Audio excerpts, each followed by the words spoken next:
สบายดีเช้าวันอังคารที่4กุมภาพันธ์2025นะก็ตอนนี้เป็นเวลา5:40 นาทีอาจารย์จะมานำพาแก้หมู่บททดสอบเสียงนักเรียนเก่งวิชาคณิตศาสตร์ขั้นม .7 เนาะคำถามของพวกเขาในวันนี้ก็มีอยู่ว่าจงแก้ระบบสมผลรูปนี้เนาะก็คือสมมุตินิดนึงอยู่ในระบบสมผลนี้ก็แม่นr2 ล็อกพื้น x ของ y บวกให้2ล็อกพื้น y ของ x เท่ากับ-5เนาะสมผลที่2อยู่ในระบบสมผลนี้ก็จะเป็น x คูณ y เท่ากับ e เนาะฉะนั้นเอาไปเบิ่งขั้นตอนการแก้พร้อมกันเลยขั้นตอนในการแก้ในเบื้องต้นเราก็ไปวางให้ x กับ y นี่เป็น2จำนวนจริงต่างจาก1เนาะต่างจาก1แล้วก็ต่างจาก0เนาะเนื่องจากว่าx กับ y นี่นะเนาะตัวบิดตัวที่ว่าควรจะให้ความสำคัญก็คือมันเป็นพื้นเนาะมันเป็นพื้นของล็อกเนาะฉะนั้นจะต้องให้มันต่างจาก1แล้วก็ตัวต่อมา x กับ y นี่ก็ต้องเป็นต่างจาก0นั่นแหละเนาะเพราะว่าเป็นจำนวนของโลการิทึมเนาะแล้วก็ไปหมายละเอียดว่าสมผลใดเป็นสมผล1สมผลใดเป็นสมผล2หลังจากนั้นก็อีกใส่การผูกพันระหว่างโลการิทึมพื้นทั่วไปกับโลการิทึมพื้น e หรือว่าโลการิทึมเนเป้อะไรเนาะเราก็ได้รูปร่างนี้มาเนาะจากล็อกพื้น x ของ y ก็เปลี่ยนเป็นล็อกเนเป้ของ y ส่วนให้ล็อกเนเป้ของ x เนาะแล้วก็ตัวนี้คือกันจากล็อกพื้น y ของ x เนาะก็เปลี่ยนมาเป็นล็อกเนเป้ของ x ส่วนให้ล็อกเนเป้ของ y เนาะอันนี้มันอิงใช้การผูกพันระหว่าง2ตำรานี้เนาะก็ได้รูปร่างนี้มาหลังจากนั้นสมผล2ที่เขาเอาล็อกเนเป้เข้าทั้ง2ฝากเนาะก็จะได้รูปร่างนี้มาตัวนี้เป็นล็อกของผลคูณตัวนี้ก็เป็นล็อกของ e เนาะล็อกของ e นี่มีค่าเท่ากับ1เนาะค่าของมันเนาะมีค่าเท่ากับ1นะล็อกของ e นี่แล้วก็ล็อกของผลคูณก็เปลี่ยนเป็นผลบวกนี่ก็ได้รูปร่างนี้มาเนาะตัวนี้และหลังจากนั้นขั้นตอนนี้แม่นในสมผล1เอาขึ้นพูนร่วมเนาะเอาล็อกนี้แปรของ y นี่คูณมาหาล็อกนี้แปร y ของตัวนี้เนาะก็เป็นล็อกนี้แปรกำลัง2ของ y นี่ตัวนี้คือกันคูณล็อกนี้แปรของ x เนาะมาหาล็อกนี้แปรของ x นี่ก็เป็นล็อกนี้แปรกำลัง2ของ x เนาะตัวนี้ก็คือกัน5นี่เราก็เอาล็อกนี้แปรของ x แล้วก็ล็อกนี้แปรของ y นี่มาคูณใส่เนาะก็จะได้รูปร่างนี้มาเนาะอันนี้เป็นสมผล1สมผล2ก็เปลี่ยนไปคือในนี้หลังจากนั้นนี่เราจะให้ตัวนี้นี่เราจะให้มันตกอยู่ในรูปร่างของเสมอผลจื้อเนาะแต่ว่าคนอื่นเบิดนี้เราไปแยกเอา2นี่เป็นส่วนคูณก้อนนี่นะทางฝากกำไซของสมผล1นี่นะแยกเอา2เป็นส่วนคูณก็จะได้รูปร่างนี้มาเนาะเราสังเกตเห็นว่าตัวนี้มันเป็น a กำลัง2บวก b กำลัง2นะบอกเนาะสังเกตเห็นตรงนั้นตัวฝากกำหัวนี่ยังคือเก่าเนาะส่วนว่าล็อกในแปรของ e นี่ก็ให้มันเท่ากับ1เลยเนาะอันนี้มันค่าของมันละล็อกในแปรของ e มีค่าเท่ากับ1เนาะส่วนว่าฝากก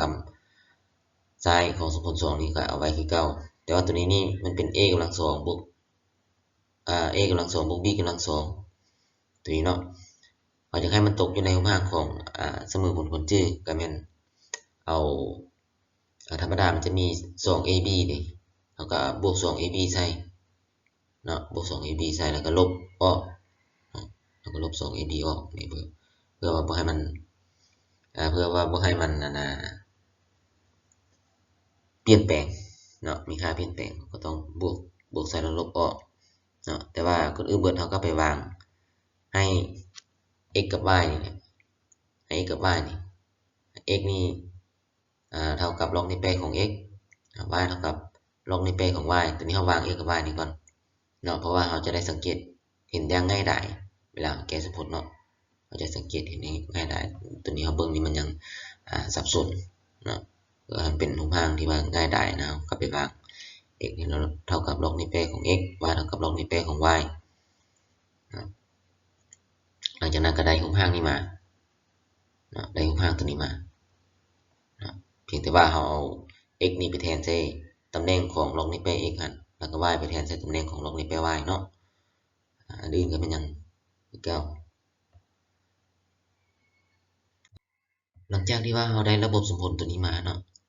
ระบบสมผลตัวนี้มาก็ไปปฏิบัติการผันเปลี่ยนโดยที่ว่าเอาลบ 2xy มาบวกใส่แล้วกันลบ 2xy ออกเนาะบวกใส่แล้วต้องได้ลบออกคันบ่ลบออกนี่ก็ถือว่าสมผลของพวกเราจะมีค่าเปลี่ยนแปลงไปเนาะอย่าลืมเวลาบวกใส่แล้วต้องได้ลบออกเป็นหยังคือบวกใส่ก็เพราะว่าเราอยากให้มันครบเนาะตัวนี้มันมี a กำลังสองตัวนี้มันมี b กำลังสองปกติแล้วมันจะมี a กำลังสองบวก 2ab บวก b กำลังสองเห็นบ่เรายิงใส่ตัวนั้นเด้ถ้ามันบ่มีเราก็บวกใส่แล้วก็ลบออกก็ถือว่าค่าของสมผลเรายังคือเก่าเนาะแล้วก็ตัวนี้นี่เราเอาจอนเข้ากันเนาะจากสูตรขยายนี่เป็นสูตรย่อคือ x บวก y ทั้งหมดขึ้นกำลังสองนี่เนาะตัวนี้ลบ 2xy นี่เอาไว้คือเก่าแต่ว่าอย่าลืมว่าตอนนี้คูณ2เข้าไปหา2ตัวนี้มันเป็น 4xy เนาะก็มาเป็นสมมุติที่4สมมุติที่5หลังจากนั้นเราเอา5นี่แทนใส่สมมุติที่4เนาะเอาค่าของ x บวก y นี่เท่ากับ1นี่แทนใส่สมมุติที่4ก็จะได้2คูณ1กำลัง2 2คูณ1กำลัง2ก็ออก2เนาะลบ 5xy นี่เราย้ายไปฝากกำซ้ายเนาะ2นี่เราย้ายไปฝากกำขวาก็เปลี่ยนเครื่องหมายให้มันเนาะลบ 5xy นี่ก็เปลี่ยนเป็นบวกเนาะย้ายเข้าเครื่องหมายเท่ากับเด้2นี่ย้ายเข้าเครื่องหมายเท่ากับมาฝากกำขวานี่ก็เป็นลบ2ตัวนี้สังเกตเห็นว่าxy นี่มีค่าลบมี4ตัวค่าบวกนี่5ตัวเนาะก็บวกลบกันออกมามันจะออกอยู่ xy เท่ากับลบ2ตัวนี้เนาะมาเท่ากับลบ2ตัวนี้หลังจากนั้นแล้วจากสมมติที่5นี่เราก็ถอนเอาค่าของ x เนาะถอนเอาค่าของ x เพราะว่าเราจะมาแทนใส่สมมติที่6นี่เพื่อส่งหาค่าของ y เนาะตัวนี้มาเป็นสมมติที่7หลังจากนั้นแล้วก็เอา7ที่แทนใส่สมมติที่6เนาะคืออาจารย์ได้เว้าไปในเบื้องต้นหั่นแล้วก็ในหกห้างนี้มาก็คูณ y เข้าไปในวงเล็บนี่ก็จะเป็น y ลบให้ y กำลัง2เท่ากับลบ2นะนี่ก็จะได้หกห้างนี้มาหลังจากนั้นแล้วก็ย้ายลบ2ครับไปก็จะได้สมมติขั้น2สมมติขั้น2ที่ว่าเราเคยแก้ผ่านมาเนาะนิยมในการแก้ก็เป็นใส่สูตรเดลต้ากับแยกส่วนคูณใส่สูตรเดลต้านี่ก็ค่อนข้างจะยาวเด้การแยกส่วนคูณก็ต้องได้สังเกตเบิ่งลบ2นี่เนาะเอาหยังมาคูณกันให้มันออกลบ2นะบวกลบกันออกมาแล้วให้มันออกลบ1เนาะ1ฉันก็มีบวก1กับ2หั่นบวก1กับลบ2เนาะนี่เวลาคูณมานี่ก็จะเป็นลบ2นี่นะฉันลบ2บวก1ก็เอาลบกันก็ยังเหลือลบ1นี่เนาะให้คำนึงถึงปัญหานี้เนาะในการแยกส่วนคูณนะแล้วก็เท่ากับ0เนาะตัวนี้เนาะหลังจากนั้นแล้วเราก็ไปถอนเอาใจผลเนาะโดยที่ว่าให้2ผลนี้มันเท่า0คือ